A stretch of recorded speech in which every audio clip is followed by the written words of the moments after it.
morning, Scotland. Good morning, social media land. I hope you are well.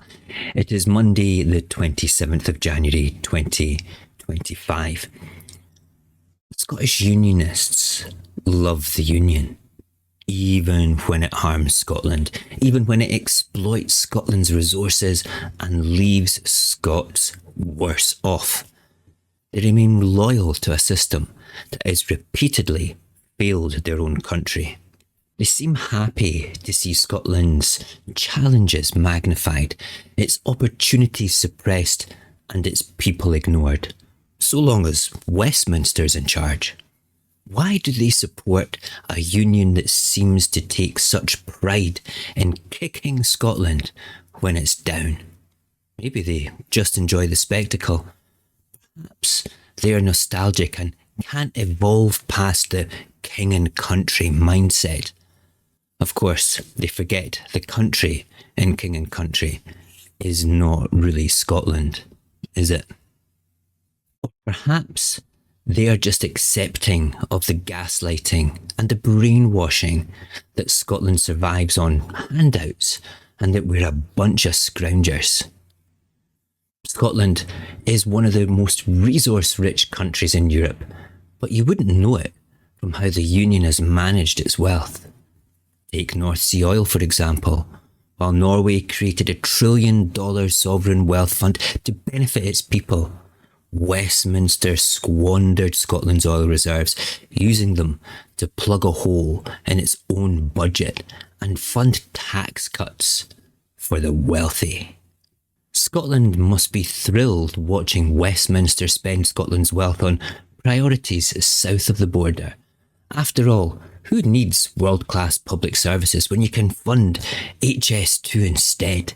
Or consider the austerity policies imposed by Westminster over the decades. These policies have pushed thousands of Scots into poverty, slashed public services, and forced many to rely on food banks just to survive. Unionists must love this arrangement. Scotland suffers while Westminster calls it necessary.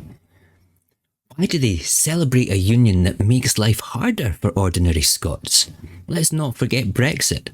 Scotland voted overwhelmingly, 62%, to remain in the European Union. Westminster ignored Scotland's voice and dragged us out anyway, with devastating consequences. Fishing, farming, small businesses have all suffered under the weight of new barriers to trade and the loss of EU support. Scottish Unionists must be delighted to see Scotland's industries decimated. What better way to show loyalty to the Union than cheering on self-inflicted wounds? But let's be clear, Brexit wasn't just an economic blow, it was a democratic insult. It showed beyond any doubt that Scotland's voice doesn't matter in this union, and yet Unionists continue to defend it. Why? Why would anyone choose to support a system where Scotland's decisions are meaningless? The cultural impact of the Union is another area where harm is clear. Westminster's strategy of imposing centralised British identity often comes at Scotland's expense. Union flags are plastered on infrastructure projects funded by Scottish taxpayers, as though they were gifts from Westminster. Scottish cultural initiatives like support for the Scots language are marginalised in favour of homogenised British narratives. Unionists must love the comforting sight of Union Jack flags everywhere, because nothing says cultural pride like pretending Scotland's identity doesn't exist. The pattern is undeniable. Unionists love a union that takes Scotland's wealth, ignores Scotland's voice, and suppresses Scotland's identity. But again, why? Why do they remain loyal to a system that harms their own country? Let's compare that to what Scotland has achieved under devolution. Holyrood has delivered free university tuition, given thousands of Scots opportunities that their peers in England can only dream of. It has abolished prescription charges, ensuring that no one has to choose between buying food or accessing life-saving medication. And Scotland is now a global leader in renewable energy, generating nearly, if not more than 100% of its own electricity from clean sources. None of this came from Westminster. All of it came from decisions made here in Scotland by a government that reflects Scotland's priorities. But Unionists rarely acknowledge these successes. Instead, they focus on the challenges, amplifying every problem as though it's proof that Scotland can't govern itself. They hate to see Scotland succeed without Westminster's influence because it undermines their argument for the Union. But even as they dismiss these achievements, they happily benefit from them. They see their children to university tuition free. They collect their prescriptions at no cost, and they can enjoy electricity generated by Scotland's renewable energy sector. And still, they insist that the Union is the only way forward. It's time to ask some hard questions. If Scotland's achievements under devolution are so insignificant, why do Unionists depend on them so heavily? Why defend a system that makes Scotland weaker while dismissing everything good that Holyrood has achieved? And why should Scotland continue to put up with a union that takes so much while giving so little in return? It is time to move forward. Scotland thrives when Scotland makes decisions. Holyrood has already proven that. Now imagine what we could achieve with full control over our future. Imagine a Scotland where our resources are used to benefit Scots first, not siphoned off to Westminster. Imagine a Scotland where decisions about our economy, our energy and our society are made here by people who understand our needs. Imagine a Scotland where our voice matters. This isn't about rejecting the Union, it's about embracing Scotland's potential. It's about building a future where Scotland's strengths are celebrated, its people are supported and its progress isn't held back by Westminster.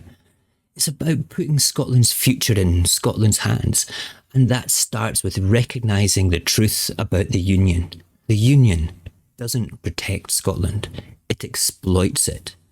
The Union doesn't empower Scotland, it silences it. And the Union doesn't celebrate Scotland's successes, it profits from them.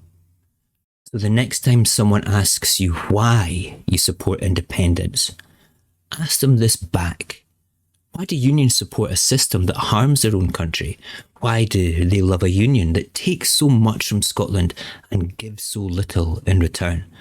And why do they hate seeing Scotland succeed? It's time to move beyond the contradictions, beyond the excuses and beyond the Union. Scotland can and will thrive when Scots make decisions. The only question is, when will we finally take the next step?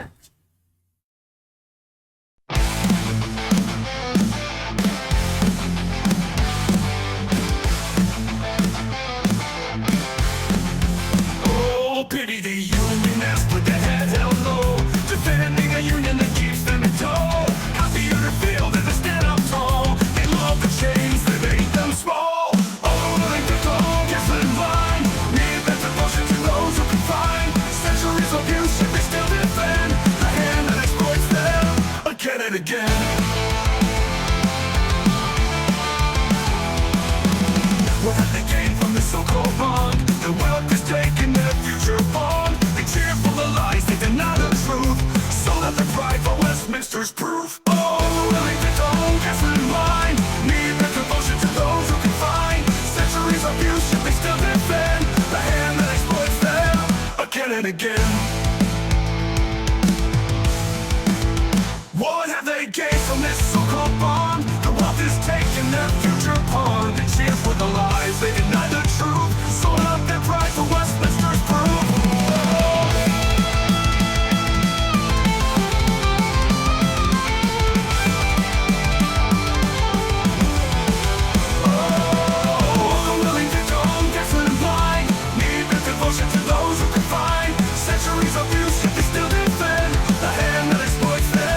again and again. Again and again. They're afraid of the future, afraid of the new, clinging to ghosts to a past untrue. They fear their own strength, they fear their own pride, so they bow to the Union and let Scotland slide. Holyrood rises and they look away, deny success that's made here today. They'd rather see fear than keep up our lives, and stay in the shadow of Unionist ties. All the willing victim, gaslit and blind, needed but devotion to those who confide. Centuries of abuse